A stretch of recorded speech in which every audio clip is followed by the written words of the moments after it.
आ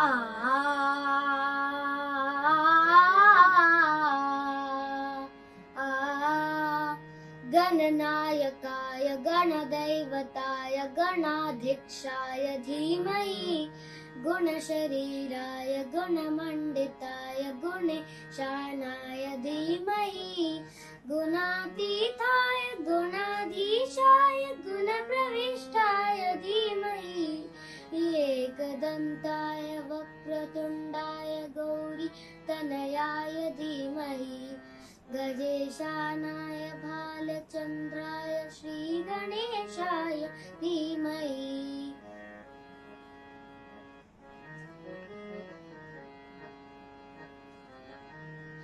गानचतुराय गानप्राणाय गानान्तरात्मने गानोत्सुकाय गानमत्ताय गानोत्सुकमनसे गुरुपूजिताय गुरुदैवताय गुरुकुलस्थायिने गुरुविक्रमाय गुह्यप्रवराय गुरवे गुणगुरवे गुरुदैत्यगलक्षेत्रे गुरुधर्मसदाराधाय गुरुपुत्र परेत्रात्रे गुरुपाखण्डखण्डकाय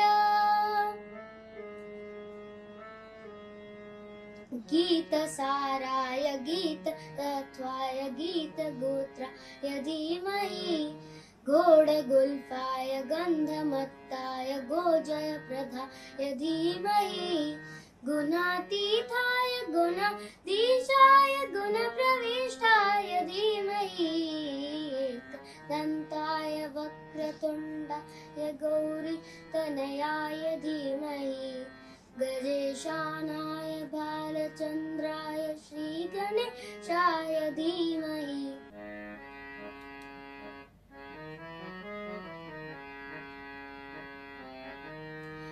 ग्रन्थगीताय ग्रन्थगेयाय ग्रन्थान्तरात्मने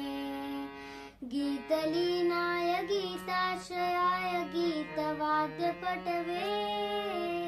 गायचरिताय गायगौराय गन्धर्वप्रीकृते गायकादीनविग्रहाय गङ्गाजलप्रणयवते गौरीस्तनन्दनाय गौरीहृदयनन्दनाय गौरभानुसुताय गौरीगणेश्वराय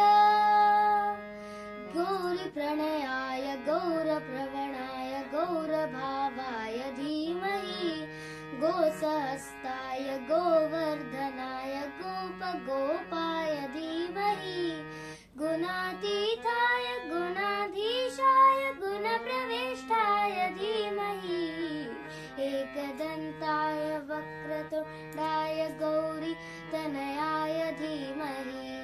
गजेशानाय भालचन्द्राय श्रीगणेशाय धीमहि एकदन्ताय वक्रतुण्डाय गौरीतनयाय धीमहि